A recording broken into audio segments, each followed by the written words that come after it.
ये पहल अच्छी है और इससे मुझे लगता है कि जो भी समाज में रचनात्मक कार्य हो रहे हैं, जो जनहित के कार्यक्रम हैं, जो वास्तव में हमारे देश और समाज को पूर्णतया स्वस्थ और प्रोग्रेसिव बनाएँगे, उसमें आपका योगदान ये निश्चित तौर पे सराहनीय है और इससे लोगों के अंदर इस तरह की अवेयरनेस पैदा होगी, ऐसी मेरी सोच है। जानते हैं कि क्षय रोग बहुत पुरानी बीमारी है और काफ़ी इसके बारे में जो समाज में विसंगतियाँ या उनकी जो सोचने का ढंग है थोड़ा-सा बहुत पिछड़ा था और लोग इसको छिपाने की कोशिश करते थे और जिसकी वजह से बीमारी समूल नाश नहीं हो पाई। मैं संतोष देवगिरी मिर्ज़ापुर से आईपा यानी all India progressive politics association जो बात करता है प्रगतिशील समाज की, प्रगतिशील मुद्दों की, प्रगतिशील राजनीति की। आज अपने इसी मंच पे हम क्षय रोग अभियान के बारे में चर्चा करते हैं, जानते हैं जनपद के क्षय रोग अधिकारी डॉक्टर यूएन सिंह से, जो इसके बारे में विस्तार से बताएंगे। इस अभियान की सार्थकता क्या है, कितना सफल हुआ है जनपद में, हम आपके मुखार बिंदुओं से जानते हैं। जैसा कि आपने अभी बताया कि क्षय रोग के बारे में अ, आप जानते हैं कि क्षय रोग बहुत पुरानी बीमारी है और काफ़ी इसके बारे में जो समाज में विसंगतियाँ या उनकी जो सोचने का ढंग है थोड़ा-सा बहुत पिछड़ा था और लोग इसको छिपाने की कोशिश करते थे और जिसकी वजह से बीमारी समूल नाश नहीं हो पाई। केंद्र सरकार ने एक अभी महत्वाकांक्षी योजना के तहत ये निर्णय लिया है कि क्षय रोग उन्मूलन कार्यक्रम जो लागू किया गया है, उसके अंतर्गत 2025 तक हम इस पर काफ़ी कुछ इसका उन्मूलन हम कर लेंगे। उन्मूलन के लिए मैं ये कहना चाहूँगा कि हम ये नहीं कह सकते कि कोई भी मरीज़ 2025 में नहीं रहेगा, लेकिन 2015 में जो मरीजों की संख्या थी, अगर उससे हम 2025 में 80% तक मरीजों की संख्या को घटा देंगे या इस बीमारी से 2015 में जितने मरीजों की मृत्यु हुआ, उस मृत्यु के दर को अगर 90% तक हम घटाने में सफल हो गए, तो हम ये कह सकते हैं कि हमने क्षय रोग का उन्मूलन कर लिया है। इसके लिए सबसे पहली चीज़ होती है कि लोगों के अंदर ये जागरूकता पैदा करना कि इस बीमारी से घबराने की आवश्यकता नहीं है। पहले तो ये बीमारी न हो, इसके लिए हमें सावधानी बरतनी चाहिए। अगर हो जाती है तो बिना छिपाए हमें स्वयं से लक्षणों के आधार पे जहाँ पे उचित समाधान हो सकता है वहाँ संपर्क करना चाहिए। हमारे जनपद की जहाँ तक बात है, हमारे जनपद में 12 ब्लॉक्स हैं और हर ब्लॉक पर एक ट्यूबरकुलोसिस यूनिट की स्थापना की गई है, जहाँ पर हम मरीजों को दवाइयाँ भी निःशुल्क उपलब्ध कराते हैं, साथ ही उनके बलगम की जांच की सुविधा एवं एक्सरे की सुविधा उपलब्ध है। अगर इस तरह से कोई मरीज आता है जिसको ऐसा लगता है कि उसे क्षय रोग हो सकता है, तो उसकी जांच करने के उपरांत उसे निःशुल्क दवाइयाँ दी जाएंगी एवं उसका संपूर्ण इलाज किया जाएगा। और इस काम में हमारे जो फील्ड वर्कर हैं, जिनको हम एसटीएस या एसटीएलएस कहते हैं, वो बीच-बीच में जाकर मरीजों के घर पे उनकी सेहत की स्टेटस क्या है उसको देखते रहते हैं। मुख्य उद्देश्य ये होता है कि पूर्णतया वो स्वस्थ हो जाएँ। इस कार्य में सरकार की तरफ से उनकी पोषण की व्यवस्था ठीक-ठाक रहे, इसके लिए भी प्रति माह जब तक इलाज चलता रहता है, एक मानदेय देने की व्यवस्था है। इसके अलावा हमारे जनपद में 28 डीएमसी हैं, जिनको हम डेडिकेटेड माइक्रोस्कोपिक सेंटर बोलते हैं। वहाँ पे भी बलगम की जांच करने और क्षय रोग के निदान की सुविधा उपलब्ध है।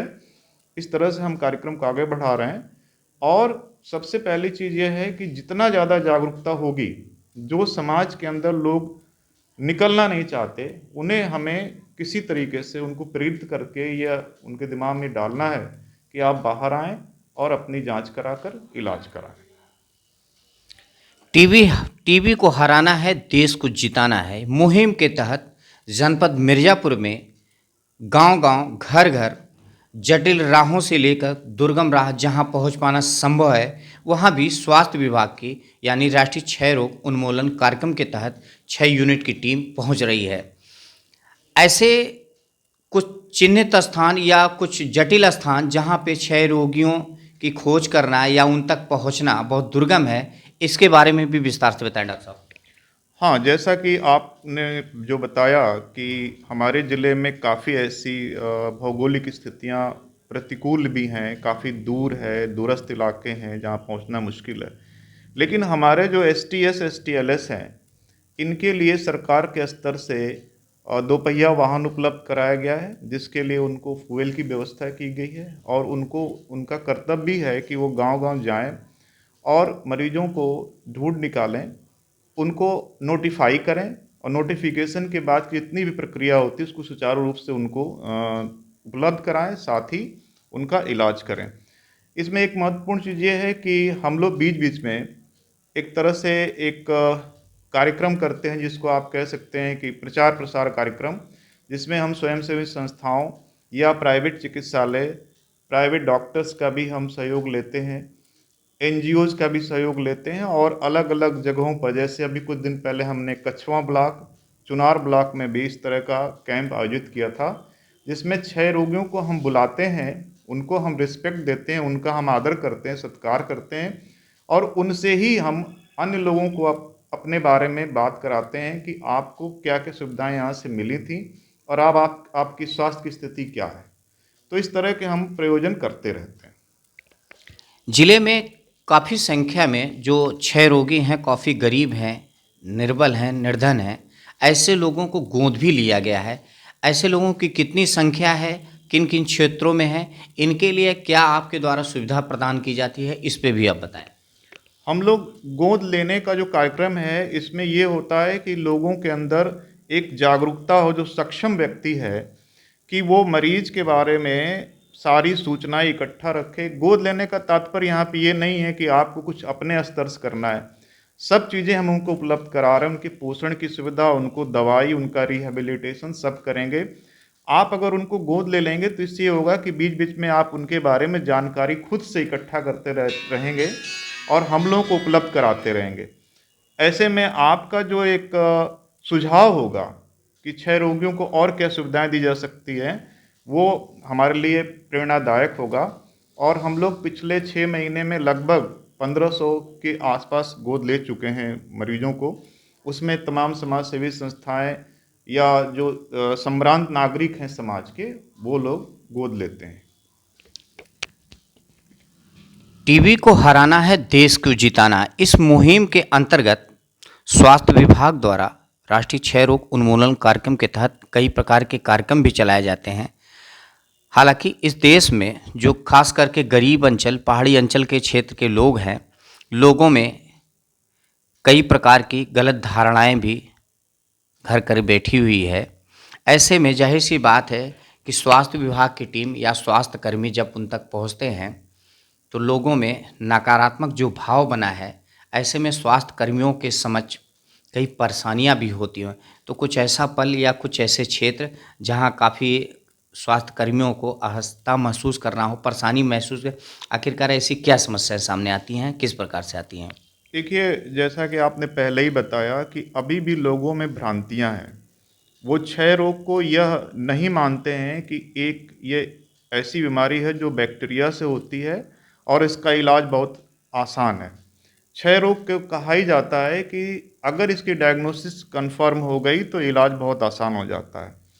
कई बार क्या होता है, भ्रांतियों के चलते लोग ये मानने के तैयार नहीं होते कि हमें अस्पताल जाना चाहिए। वो झाड़ फूँक या किसी आयुर्वेदिक दवा, या कई बार ऐसा भी होता है गाँव में कि मैं ये खा लूँगा ठीक हो जाऊँगा, ये सब उनके अंदर भ्रांतियाँ हैं। तो इसको जब दूर करने की कोशिश हमारे फील्ड वर्कर करते हैं तो कई बार उनको अनावश्यक ही परेशानियों का सामना करना पड़ता है। लेकिन हमारा उद्देश्य यही है कि उनको समझा बुझाकर उनके अंदर विश्वास पैदा करके अपनी बातों के द्वारा उनसे एक बार मिलना हो, कई बार मिलना हो, मिलकर इस चीज़ को दूर किया जाए और उनको प्रोत्साहित किया जाए कि वो आगे आएँ और अपना जाँच कराएँ।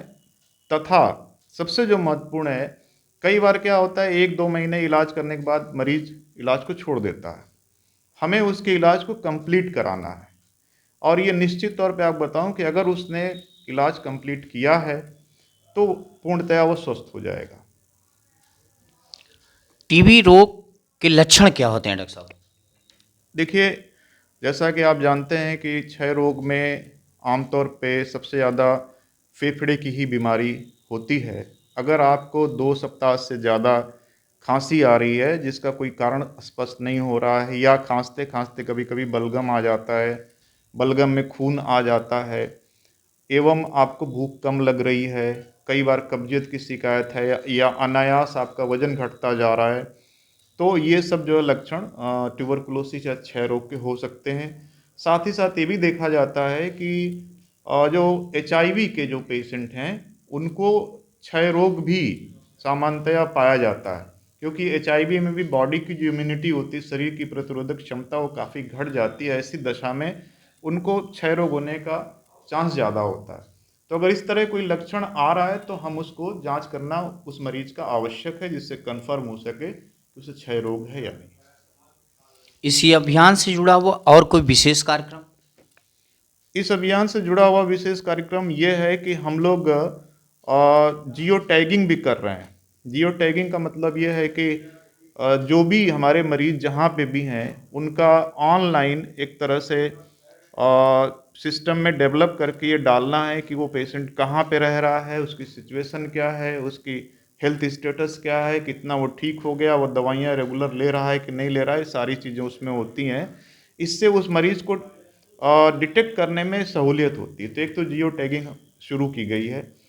इसके अलावा अगर मान लीजिए कोई इस तरह की का मरीज़ है जो दूरस्थ इलाके में रहता है, उसको डीटीसी या किसी पीएचसी तक आने में असुविधा है, तो हमारे पास वाहन की भी एक सुविधा सरकार ने प्रदान की है कि आप उसको वाहन बेचकर मंगवा सकते हैं। और सभी जगह पे जो अत्याधुनिक मशीनें हैं, जिससे हम ड्रग सेंसिटिविटी टेस्ट करके पहले से पता लगा लें कि ये मरीज़ सिंपल तरीके से ठीक होगा या इसको रेजिस्टेंट ड्रग चलाना पड़ेगा। पहले क्या होता था कि पहले हम एक सिंपल दवाइयाँ चलाते थे, फिर कुछ दिन बाद पता लगता था कि मरीज़ इम्प्रूव नहीं कर रहा है, तो हम उसको रेजिस्टेंट दवाइयाँ देते थे। अब हम पहले ही डिसाइड कर लेते हैं, तो इससे ये सुविधा हो जाती है कि पेशेंट का जो टाइम है ठीक होने का, वो कम हो जाता है, और उसके स्वस्थ होने का दर ज़्यादा हो जाएगा, उसकी मृत्यु को हम काफ़ी हद तक कम कर सकते हैं। आइपा की इस पहल के बारे में डॉक्टर साहब आप क्या कहना चाहते हैं? ये पहल अच्छी है, और इससे मुझे लगता है कि जो भी समाज में रचनात्मक कार्य हो रहे हैं, जो जनहित के कार्यक्रम हैं, जो वास्तव में हमारे देश और समाज को पूर्णतया स्वस्थ और प्रोग्रेसिव बनाएंगे, उसमें आपका योगदान ये निश्चित तौर पे सराहनीय है, और इससे लोगों के अंदर इस तरह की अवेयरनेस पैदा होगी, ऐसी मेरी सोच है।